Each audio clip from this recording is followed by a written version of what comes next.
আজকের সকালটা একটু অন্যরকম। তো আজকের সকালটা শুরু করলাম রান্না বান্না দিয়ে। বুঝতেই পারছো কেন ভ্লগ দিতে পারিনি, আর একদিন ছাড়া ছাড়া দিতে যাচ্ছি। তবে আমি যতদিন যাবৎ ব্লগ শুরু করেছি কোনোদিনও কিন্তু বাদ পড়েনি। যতই যাই হোক না কেন, কিন্তু ভিডিও শেয়ার আমি তোমাদের সঙ্গে করেই থাকি। তো যাই হোক, এরকম পরিস্থিতি কখনোই আসেনি। আর এরকম কি বলবো, এরকম যে আমার বাড়িতে একে একে সবাই আসবে আর এসছিল, এরকম ভাগ্যে জুটেনি। এই বছরটাই জুটছে। তো আজ হয়তো মা আসছে, কাল মেয়ে আসছে, সেদিন জামাই আসছে, তারপরে আর কেউ আসছে। তো এই বছরের প্রথমের থেকেই এবছরের দিনগুলো মোটামুটি সবার সাথেই একসঙ্গে কেটে যাচ্ছে। আর সবার সঙ্গে দিন কাটানোগুলো যে কী আনন্দের, সেটা বলে বোঝাতে পারবো না। অনেকেই আমাকে কমেন্ট করো যে আমি সবার সাথে একসাথে আছি, কী যে একসাথে থাকার জ্বালা সেটা শুধু আমি বলি। তবে আমি একটু ভিন্ন রকম। তবে হ্যাঁ, এটাও ঠিক, যার কাছে যেটা আছে সে তো সেটার স্বাদ পেয়েই গেছে। অন্যরকমভাবে স্বাদ নেওয়ার কোনো প্রয়োজন তার থাকে না, এটাও যেমন সত্যি। তো যে জিনিসটার স্বাদ পায়নি সেটা হচ্ছে তার কাছে একেবারে অমৃত। তো আমি কি বলতে চাইছি, ওই যে যারা একসঙ্গে থেকে বিরক্তি হয়ে গেছো, তাদের কিন্তু কোনোভাবে ভালো লাগবে না। আর যারা থাকেনি সবার সাথে একসাথে, তাদের কিন্তু সেটাই ভালো লাগবে। তো আমার কিন্তু ওটাই ভালো লাগে যে সবাই একসঙ্গে থাকবো, একসঙ্গে খেতে বসবো। আর অনেক মানুষ একসঙ্গে থাকলে যে কিভাবে দিনটা কেটে যায় সেটা তোমাদের বলে বোঝাতে পারবো না। সকালবেলার মোটামুটি বাজার চলে এসেছে, তারপরে রান্না বান্না তো শুরু করতেই হবে, তাই না? সকালে কোনোদিনও মুড়ি দিয়ে খাওয়ার জন্য কিংবা সিদ্ধ ভাত করে স্কুলে পাঠিয়ে দিই। দুপুরে রান্না করতে হবে, কারণ বাড়িতে আত্মীয় স্বজন আছে। রান্না তো দুবেলা করতেই হবে, কোনোদিনও 3 বেলাও হয়ে যায়, কোনো ঠিক নেই। ঠান্ডা ভাত তো আর খাওয়াতে পারবো না, তাই না? তো সেই রকম হচ্ছে সকাল সকাল হচ্ছে বাজার চলে এসেছে শাক।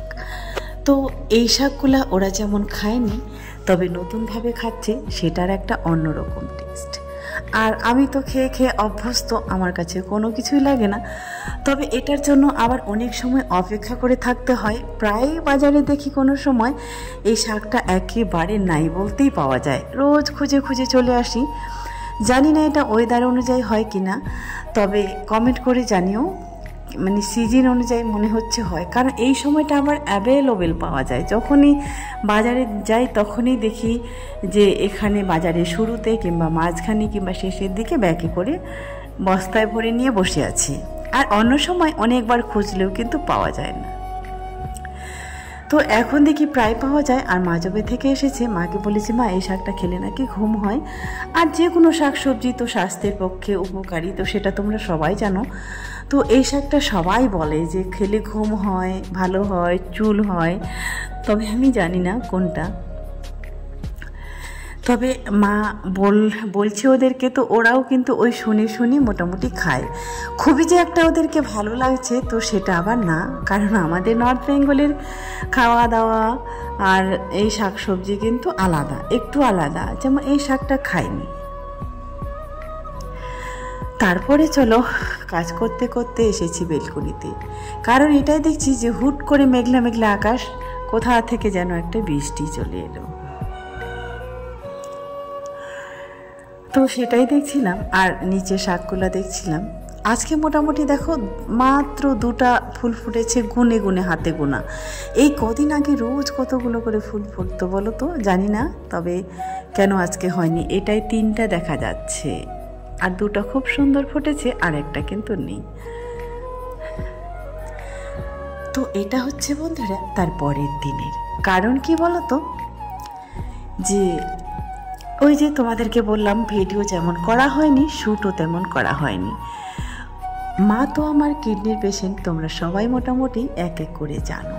তো মায়ের মাছ, মাংস, ডিম, দুধ সমস্ত কিছু ডাক্তার খেতে বারণ করেছে। তবে হ্যাঁ, দেশি ছোট ছোট মাছগুলো খাওয়া যাবে, চুনা, পুঁটি, ল্যাঠা, ছোট আর কি, যেগুলো হচ্ছে চর্বি জাতীয় কিন্তু তেল জাতীয় জিনিস, এগুলো খাওয়া যাবে না। তবে আজকে যখন এই ল্যাঠা মাছগুলো পেয়েছি, এটা তো আমারও খুব ফেভারিট, তবে দেখলাম জ্যান্ত ছিল, তাই হচ্ছে সেটা নিয়ে চলে এলাম। আর এই তো আমার সঙ্গ কখনোই ছাড়ে না, বাজারে গেলাম সেখানেও গেল, আবার শাড়ির আঁচল ধরে এইরকম। তাই আমি তার মাকে বলি, এইরকম বড় হয়ে যদি বউয়ের আঁচল ধরে থাকে তাহলে তো হয়েই গেল, তাই না? কিন্তু দেখো, মেয়েরা ভাগ্যকর্ম করে, ওই যে একটা কথাই আছে না, নারী রূপবতী হইও না, কারণ রূপ সব সময় তোমার থাকবে না, রূপ কোনো কাজেই লাগে না। নারীকে কিসে মানায় জানো তো? ভাগ্যবতী হতে হয়। একটা নারী সব সময় ভাগ্যের চড়ি খায়। তো সেটাও বলবো, একটা নারী যখন ভাগ্যবতী হয়, ভাগ্যগুণে কিন্তু ভালো স্বামী, ভালো ঘর, ভালো সংসার একটা তার ভাগ্যে জোটে। তো সেই জন্য বলি, নারীকে সব সময় ভাগ্যবতী হতে হয়। ভাগ্যবতী না হলে কিন্তু ভালো স্বামী কখনোই জোটে না। তো সেই কথাটা দিয়ে আমি তার মাকে বলেছিলাম, এরকম বড় হয়ে যদি বউয়ের আঁচল ধরে বেড়ায় তাহলে কিন্তু মাকে তো চিনবেই না। তো সেটা বলছে হ্যাঁ, এটাও যেমন সত্যি, আমরা একটা ছেলেকে বড় করি, ছোট থেকে তিল তিল করে তার জন্য সর্বস্ব উজাড় করে দিই। আমার ছেলেটা কিভাবে মানুষ হবে, কিভাবে তাকে বড় করব, কিভাবে তাকে একটা ভালো চাকরি জোগাড় করে দেব, কিভাবে তাকে আমি একটা ভালো জায়গায় দাঁড় করিয়ে দিব। একটা মা মরিয়া হয়ে ওঠে তার সন্তানের ভালো চাওয়ার জন্য। কিন্তু একজন মা কখন হেরে যায় জানো তো? একটা মা তখনই হেরে যায় যখন তার সন্তান শেষ বয়সে এসে তাকে দেখে না, শেষ বয়সে এসে মা বাবার খোঁজ নেয় না, তার ঠিকানা হয় বৃদ্ধাশ্রমে। কথাটা বলতে বলতে কখন যেন চোখের কোণে জল চলে এলো। দেখো, আমার লাইফ স্টাইলটা তোমরা যারা পুরোটাই জানো, দুটো বাচ্চার জন্য একদম সর্বস্ব যেটুকু ছিল নিংড়ে দিয়েছি। তারপরেও দেখো, প্রত্যেকটা মাই আশা করে একটা সন্তানকে ভালো করে মানুষ করলে হয়তো ভবিষ্যতে সে আমাকে দেখবে। আমরা যতই মুখে বলি না কেন, দেখলে দেখবে, না দেখলে নাই, তার ব্যাপার। কিন্তু না, এটা তো আমাদের মুখের কথা। একটা সময় এসে আমাদের যেমন কোনো ক্ষমতাই থাকে না শরীরের, তখন যে আমাদেরকে এক গ্লাস জল কেউ তুলে দিবে, সেটারও কিন্তু একজনের প্রয়োজন হয়, তাই না? তো এটার জন্যই আমরা সর্বস্ব নিংড়ে দিই। অনেক মা আছে যারা এটাই পায় না শেষ বয়সে এসে, তাই না? তো সেই কথাগুলোই ওকে দেখে মনে পড়ছিল। সত্যি, মানুষ মানেই কল্পনার জগতে আমরা ভাসছি। কোনো কিছু দেখলেই কেন জানি মনের কোণে সমস্ত কিছু আঁকা হয়ে যায়। এক নিমিষেই কিছু কিছু ফুটেজ আছে যেটা কথা বলে, তাই না? রান্না বান্না করতে করতে গলাটা খুসখুস করছিল, কটা দিন ধরে দেখছি গলা ব্যথা। সকাল থেকে কোনো কিছুই খাইনি আজকে। সকালেও খেয়েছিলাম যেমন 1 কাপ লাল চা আদা দিয়ে, আর কি বলতো, আদা লবণ দিয়ে আর গোলমরিচ, এইটুকু দিয়ে খেলে নাকি গলাটা একটু ছাড়বে। রান্না করতে করতে হঠাৎ করে মনে হলো, চলো তো 1 কাপ চা খেয়ে নিই, তাহলে যদি গলাটা একটু ছাড়ে। নিচে খালি পায়ে হাঁটলেও মনে হয় গলা ব্যথাটা বেড়ে যায়, আর জ্বর জ্বর লাগে, এমনিতেও লাগে।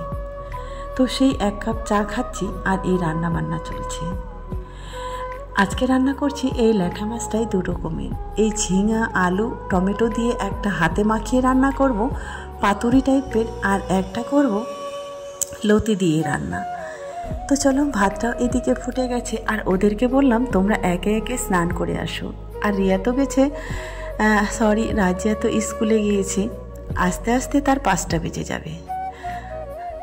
তাই এদেরকে বললাম স্নান করে আসো, আমার রান্না কমপ্লিট। আর আমার স্নানটা হয়ে যায় 10টার সময়। 10টার সময় স্নান করে কাজবাজ করে গিয়েছিলাম একটু বাজারে। বাজার থেকে এই যে বললাম, এই মাছটা নিয়ে আসলাম, ল্যাঠা মাছ, আর পেঁয়াজ রসুন ছিল না, সেটা নিয়ে এলাম। পেঁয়াজ রসুন ছাড়া তো মাছ মাংস খাওয়াই যায় না, তাই না? আর এটা হচ্ছে কুলেখাড়া শাক, এটা হচ্ছে মায়ের জন্য 1 গ্লাস জল করে দিলাম রসটা, আর যে শাকটা ছিল অবশিষ্ট সেটা পেঁয়াজ আর কাঁচা লঙ্কা দিয়ে ভেজে নিলাম। খেতে কিন্তু ভালোই লাগে, মা নাকি বাড়িতে এরকম করেই খায়, আর আমি তো অনেক সময় শাকটা খেয়ে জলটা ফেলে দিই। তবে চলো, আজকের মতো সবাই ভালো থাকবেন, সুস্থ থাকবেন। তো দেখা হবে আরও নতুন কোনো ব্লগে, তাই না? তবে আজকের ভিডিওটা অনেক কিছুই বলে ফেললাম।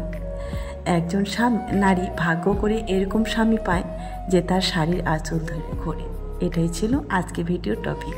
কাকে দেখে মনে পড়েছিল বলো তো? সেই পুচকুটাকে দেখে মনে পড়েছিল। বাজার গেলেও সে আমার শাড়ির আঁচলটা ধরে যায়, বাড়িতে থাকলেও সেটা ধরে যায়, যেখানেই যায় না কেন ওকে নিয়ে যেতেই হবে, যেই দুনিয়াতেই যায় না কেন।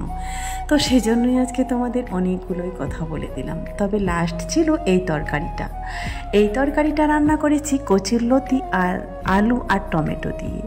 তবে হ্যাঁ, এখনকার টমেটোগুলো কিন্তু একেবারে টক নেই, তো ভেবেছিলাম আমসি দেবো, কিন্তু না, টমেটোটা দিয়েই আজকে রান্নাটা কমপ্লিট করলাম।